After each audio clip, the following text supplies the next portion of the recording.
Number one is comparison. Now, I got to tell you, I just made a video for my autism channel, and I was talking about these things that parents say to kids that really hurt them later in life. And as I was recording the session, it occurred to me that narcissists say these very things to hurt us. So I said, you know what? I'm going to make another video for the Narcissism channel, and we're going to go over these things. So as we talk about these 11 things that narcissists say to hurt you, be mindful that your parents may have said these to you as well. I hope not.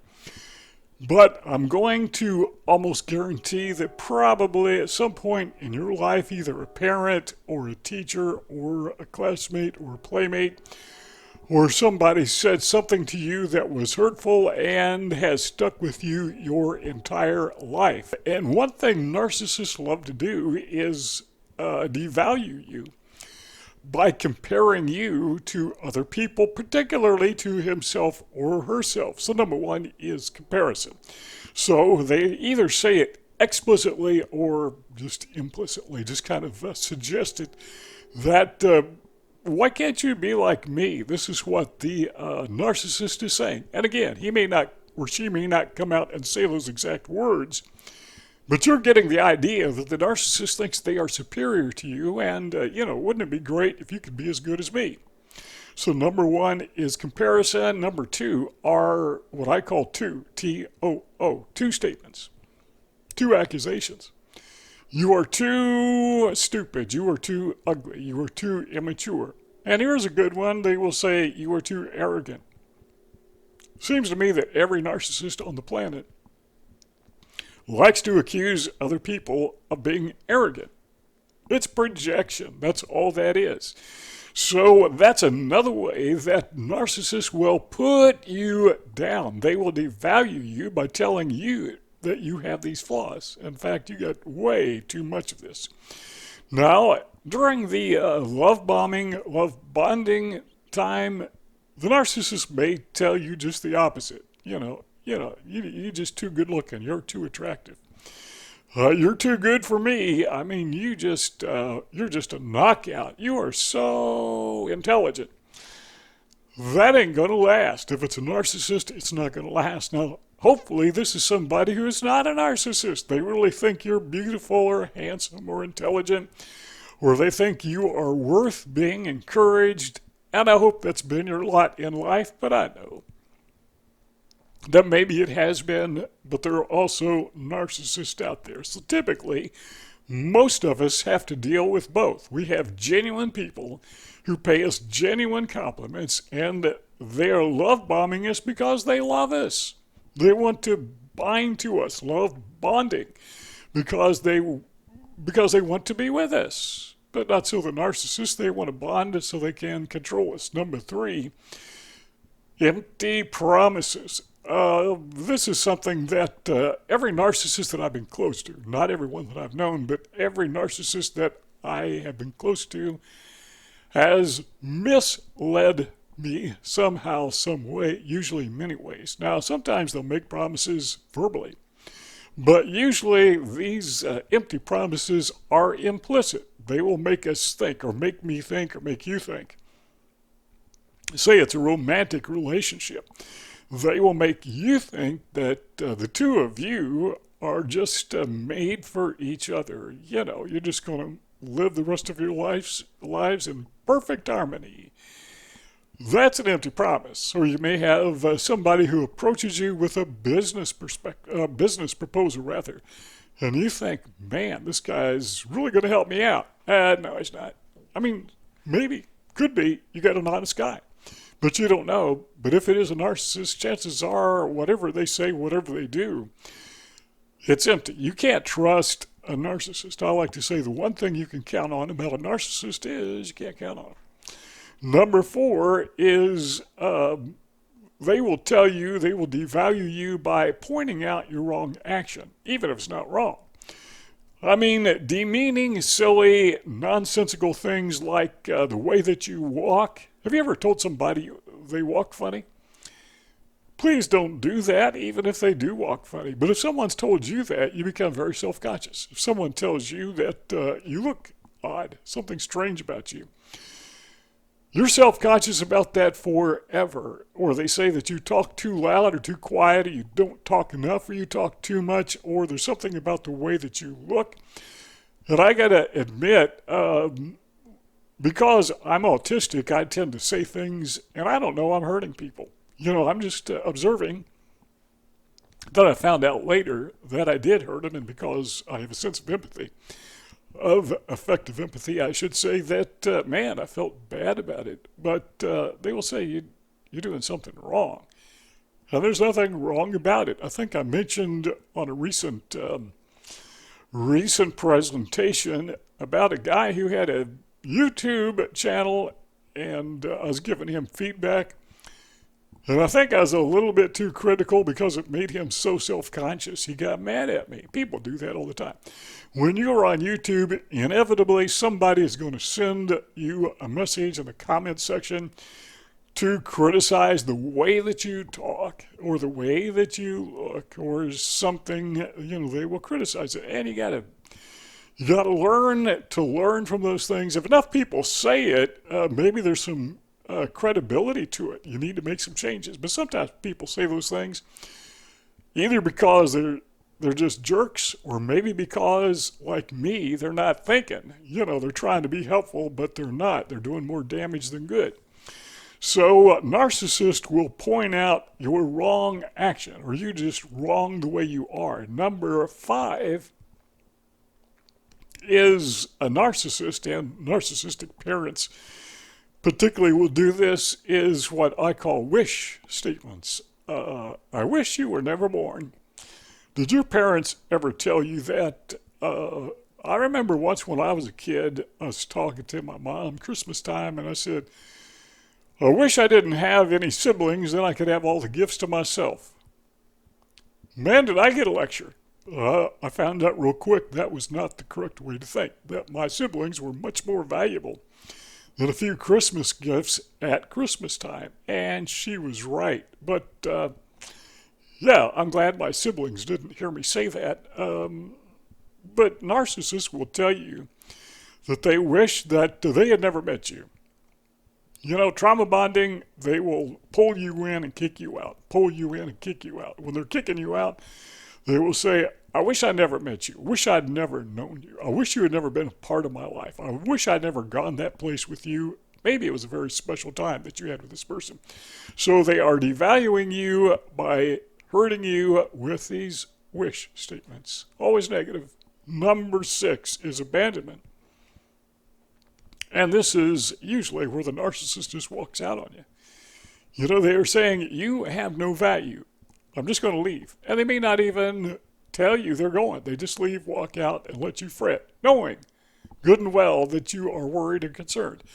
And this is something I've seen with narcissists a lot in my life being 70s, in my 70s.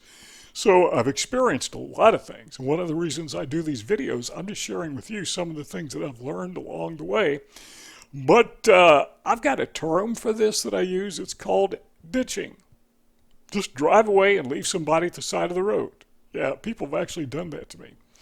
Very frustrating, particularly when you're a kid, you're trying to hang out with other kids and they all run off and leave you. A narcissist will do that knowing that it hurts, knowing that you're going to wish they had come back, and they smirk the whole time. Then when they get home or whatever, they may yell at you. Number 7 is they will tell you that you are a burden. A narcissist will want you to believe that you are being a burden on him or her. Maybe you cost too much. Maybe you're in the way. Maybe if it's maybe somebody you're married to, they're saying, I could have had a much better career if I hadn't been married to you. Or they may say, I gave you the best years of my life. And that's not always a narcissist. That could be true. But with a narcissist, I'm guaranteeing you they're going to come up with that one, even if it's not true. Hopefully it isn't. But number 8 is what I call demeaning phrases. And again, these may not be explicit, but implicit, just the way they treat you.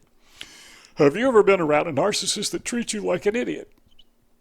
Well, if it's a narcissist, probably so, you know. I mean, that's how we know they're narcissists, is by their actions. They may not say you're stupid, but they will say it implicitly. For example, they will point out the things that you do wrong, particularly in front of other people. And even if you're not there, they will point out things that you do wrong, even if they're not wrong. So they will make up things. But demeaning phrases, demeaning statements like, you're an idiot, you're stupid, you don't know how to do this, I know how to do it. But they want to show themselves and everyone else that they are much better than you. That's why they are so demeaning. So they can elevate themselves in comparison. Number 9 is, this is one is for narcissistic parents almost exclusively. But they may say something like, I hope you have kids someday and they're just like you. So you'll know what I have to put up with. All right, the narcissist version of this is, I hope you have a friend someday that's just like you. So you know what a bad friend you are. Or if it's if it's a romantic experience, they may phrase it in a question like, how would you like it if I behaved like you? If I was as bad, or if I were as bad as you. Okay, all you grammarians out there, which one is it? If I were or if I was? It goes both directions. Something we can look up on Chat, GB, whatever it is, GBT. Number 10, you are too. This is another to statement, but this one is kind of narrowed down, is you are too young or too old, or you are too unqualified, or you're too not good. I never had a narcissist tell me I was too good to do something, too good at something to do it. We need somebody less qualified. They don't say that. I mean, they may have to somebody, but never to me. In my 70-some years, and going back to the two statements that we mentioned earlier, another one comes to mind is they may say, you're too sensitive, because you're getting to that point of luminance of where it's no longer subliminal, now it's liminal, and you're starting to see the narcissist for what he or she really is, and he notices or she notices that you notice, and they respond by saying, being dismissive, by saying, you're too sensitive, you know? And you may think, well, maybe I am. Maybe I'm overreacting here because the narcissist has really been good to me. And he or she probably was, you know, during the love bombing stage, or if you're in that give and take cycle, you know, where they're kind to you and then they're not kind to you and they just keep you entangled in that trauma bonding. So, yeah, number 11 is this. They may say that you talk too much or not enough. Doesn't really matter, but whatever you do, you're doing it wrong. Another one they say is, we alluded to this a moment ago. This is a bonus. I just now thought of this, and we should have added it as number 12, but they will say that you are too arrogant. Remember, I mentioned that earlier, but that's kind of a category all by itself. Narcissists love to think that everyone else is a narcissist. They are the only one who is centered. So I like to say, how do you know somebody is a narcissist? Or how do you know somebody is not a narcissist? Well, somebody who's not a narcissist will say, I'm not a narcissist. But somebody who is a narcissist will say, I'm not a narcissist. Everybody says they're not narcissists, but the difference is the narcissist will find narcissism in everybody else around them, almost without exception. Everyone else is so arrogant. That's the way that at least one of the ways that I tell the difference. All right, let's tie these all together. Can we do that? We can go one of two ways with this. Number one, we can be dismissive and say, you know, it's really not that big of a deal. Yeah, this guy's kind of a jerk, but okay, I'm over it. I'm going to go on. That's being unrealistic. That, in my opinion, is being too dismissive, because we need to learn from these bad experiences so we don't re-experience them. Now, the flip side of that is Ruminants, being unnecessarily mentally burdened with being mistreated. Well, where is the middle ground? And the answer is I'm not sure that I really know where it is, but I do know there are extremes on either side. Now, imagine you're driving down a road. Okay, let's make it a little more dramatic, can we? Let's imagine you're driving down a snowy, icy road. And there are deep ditches on both sides of the road, and it's late at night, and you're the only vehicle on the road, and the snow is blinding. So what you know is there's a ditch over on the right side of the road. Now you want to get as far away from that ditch as you possibly can, so you go over to the left side of the road, forgetting that there's a ditch on the left side of the road too. And so you avoid the right side of the road ditch, and you go into the left side of the road ditch. So being dismissive is a ditch. Being unnecessarily burdened, ruminants, is a ditch. They're on opposite sides of the road, and what we need to do is somewhere stay in the center. And I don't know if you have to stay exactly in the center, especially if there's another vehicle coming towards you, So you're going to have to get over to the side of the road, but the objective here is don't go to the extreme. Did you get something out of this video? Well, I hope you did, and if you did, join our YouTube family by subscribing. Give this video a thumbs up. I hope you think it deserves that. Don't forget, share this on social media, and what am I missing here? You probably could think of a lot of things that I missed, and as I was going through these 11, 12 things, some of these probably hit home. Let me know. Let others know which one hit home with you, and we'll see y'all next time.